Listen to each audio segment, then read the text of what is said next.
बिस्मिल्लाहिर्रहमानिर्रहीम।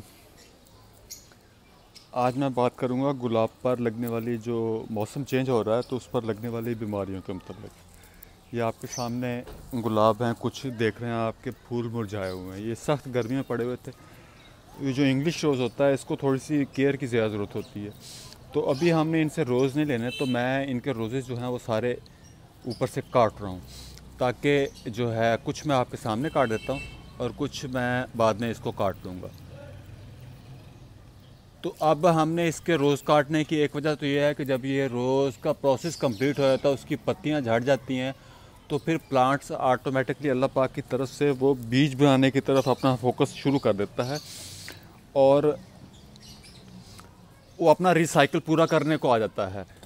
और ग्राफ्टेड रोज़ में आपने एक चीज़ को ख़ास ध्यान रखना है कि जो नीचे से नीचे निकलने वाली शूट है ना, ग्राफ्टेड एरिया से नीचे, जैसे ये ग्राफ्टेड एरिया है हमारा इस प्लांट का, ये है ग्राफ्टेड एरिया। इससे नीचे जो निकलेगी रूट्स, ये हमारा ग्राफ्टेड एरिया है जी। इससे जो नीचे रूट निकलेगी, ऐसे नीचे जो भी कली निकलेगी ना जी, कोम्पल, उसको हमने ज़ाया कर देना है, काट देना है।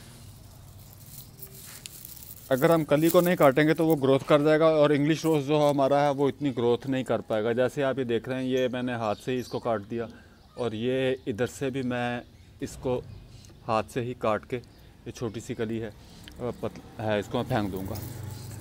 तो इस पे ये देखें, ये डाई बैग का भी एक प्रॉब्लम होता है जो आपसे शेयर करना था। ये डाई बैग इसको लगा था, मगर मैंने इसको जब लगाया था उसको स्प्रे कर दी थी, तो ये डाई बैग वहीं रुक गया। एक प्लांट ऐसा है जिसका मेरा डाई बैग बढ़ रहा है, वो प्लांट आपसे मैं शेयर करता हूँ, उसको दिखाता हूँ, उसका ट्रीटमेंट भी करते हैं आपके सामने कि उसको हम कैसे ट्रीट करेंगे। जैसे ये देख रहे हैं आप, ये धूप में पड़ा हुआ प्लांट था, तो ये बहुत ज़्यादा मुरझा चुका है। तो ये इंग्लिश रोज़ इतनी धूप बर्दाश्त नहीं करते। ज़मीन में लगा हो पौधा तो वो बर्दाश्त कर लेता है, मगर चूँकि हमने इसको गमले में ग्रो किया हुआ, तो गमले में और ज़मीन में ग्रो करने में बड़ा फ़र्क होता है। ये मैं आपको, असल हमारा टॉपिक है कि इसको हम डाई बैग से कैसे बचाएं। ये आप देख रहे हैं कि ये इसकी रूप जो है, ये इसकी शाख, उसमें ये देखिए डाई बैग लग रहा है, साफ नज़र आ रहा है कि डाई बैग नीचे बढ़ रहा है।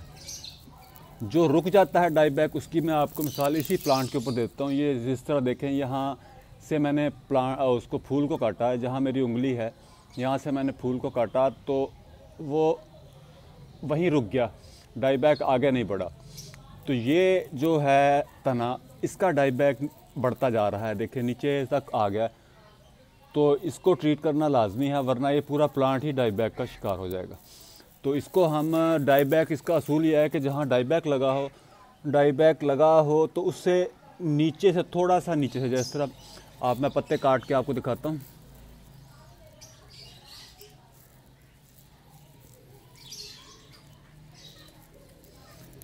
जहाँ ये देखें जी, अभी ये मैं आपको फोकस करके दिखाता हूँ।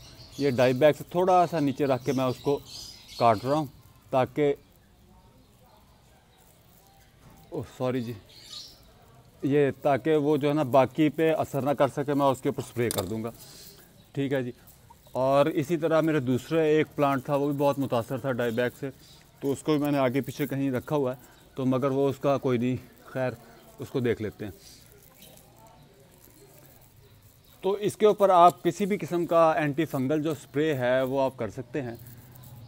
तो मैं जो लेकर आया हूँ स्प्रे, वो मेरे पास तो दोनों काम करता है। जिस तरह ये देख रहे हैं आपके डाई बैग, ये भी लग रहा है डाई बैग, ये यहाँ से मैं आपको फोकस करके दिखाता हूँ। ये देखें, ये डाई बैग पीछे को बढ़ रहा है, तो हमने इसको यहाँ से काट देना है।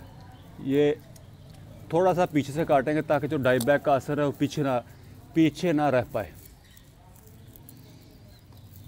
डाई बैग को हमने मुकम्मल तौर पर ख़त्म करने के लिए हमें यह है कि जहाँ डाई बैग लगा उससे 1 इंच पीछे रख के काट दें उसको, तो फिर इंशाल्लाह आपका जो है ना प्लांट वो डाई बैग का शिकार नहीं होगा। अभी मैं इन सारे जो फ्लावर्स हैं, जो खिले हुए हैं या अनखिले हुए हैं, उन सबको मैं काट दूंगा और इसके ऊपर एंटी फंगल का स्प्रे कर दूंगा। जो डाई बैग जहाँ रुक जाता है, जैसे मैं पहले कहूँ, ये देखें, ये डाई बैग यहाँ रुक गया है। ये प्लांट का ऊपर से काटा था मैंने फूल, तो ये डाई बैग यहीं रुक गया है, आगे नहीं बढ़ा। अब उसकी नीचे वाली जो तना है वो बिल्कुल सही सलामत है। तो जो डाई बैक नीचे को बढ़ना शुरू कर दे वो नुकसानदेह होता है, वो आपका पूरा प्लांट जो है ना उसको ख़त्म कर देता है। इसी तरह कुछ और भी चीज़ें इसमें ज़रूरी होती हैं, जिसकी खैर अभी क्रूनिंग करना तो कटिंग करना ज़रूरी नहीं है, मगर मैं बता दूं कि हमने हमेशा गुलाब से ऊपर की शाख लेनी है, ना कि हमने नीचे की शाख लेनी है कि नीचे को ग्रोथ करे। जो नीचे को शाखें निकल रही हैं उसको हमने काट देना है, ये आपने कटिंग करते हुए ख़ास ध्यान रखना है। और जो ऊपर को शाखें निकल रही हों उसको हम नहीं काटेंगे। तो अगर इस तरीके से हम अपने गुलाब को थोड़ा सा देखते रहेंगे और केयर करते रहेंगे, गर्मियों का सीज़न है, गर्मियों के सीज़न में इसको थोड़ी सी केयर की ज़्यादा ज़रूरत पड़ती है और स्प्रे की भी इसको गर्मियों में ज़रूरत पड़ती है। सर्दियों की नस्बत इसको गर्मियों में ज़्यादा स्प्रे की ज़रूरत पड़ती है। इनकी मैंने जगह चेंज की, पहले ये फुल धूप में होते थे, अब मैंने इनको ऐसी जगह पे रखा है जहाँ सूरज की रोशनी छन कर आती है, यानी बहुत कम आती है। तो इससे ये जो है अपनी ग्रोथ और अपने तने मजबूत कर लेगा। अगले साल हमें ये भरपूर तरीके से फ्लावरिंग देने के काबिल होगा, बल्कि गर्मियों में भी ये फ्लावर देता रहेगा मुतवातर। मैं इसके एक्स्ट्रा फ्लावर्स जो हैं वो अभी काट दूँगा ताकि ये अपनी जो है ना दोबारा से ग्रोथ शुरू कर दे। अब हमें जो इसकी खाद है उसको हमने, अगर हम पहले DAP या कोई और चीज़ देते थे, तो अब हमने ऐसी खाद देनी है जो कि जिसमें नाइट्रोजन की सोर्स ज़्यादा हो।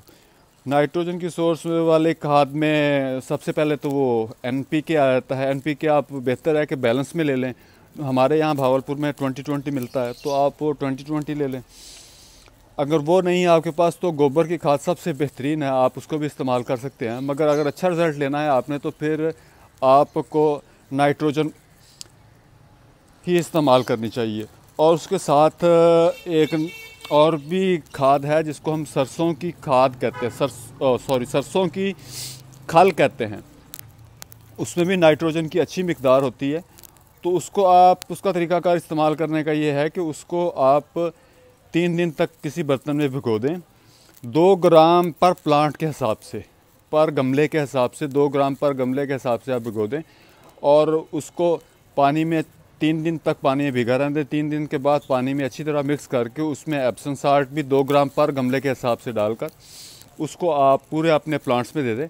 तो उससे भी आपको बहुत अच्छी ग्रोथ मिलेगी। जो आपके पत्तियों की शाइन है वो भी देखने में आपको बहुत अच्छी होगी और जो आपके फ्लावर्स निकलेंगे वो भी बड़े निकलेंगे। और उससे सबसे बड़ी बात यह है कि आपके तने जो है ना वो मजबूत होंगे।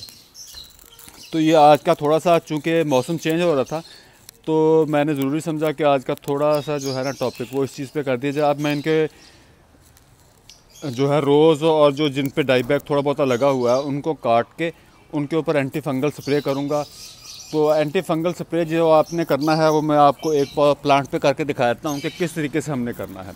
ये है, इस पर कोई बीमारी नहीं है अल्हम्दुलिल्लाह, मगर फिर भी मैं इसको एंटी फंगल कर देता हूँ। ये पत्तियों से भी आपको नज़र आ रहा होगा। तो इसको हमने अच्छे तरीके से नहलाना है। ये जिस तरह देख रहे हैं कि ऊपर से भी और नीचे से भी इस तरीके से, ताकि कहीं से भी कोई चीज़ जगह ना रह जाए इसकी प्लांट की। हमने इसको अच्छे तरीके से नहलाना है। तो इस तरीके को अगर हम रखेंगे तो मेरा नहीं ख्याल कि फंगस दोबारा अटैक कर पाए। आज के लिए इतना ही जी, फिर इंशाल्लाह किसी नेक्स्ट वीडियो में मिलते हैं। अल्लाह हाफिज़, अस्सलाम वालेकुम।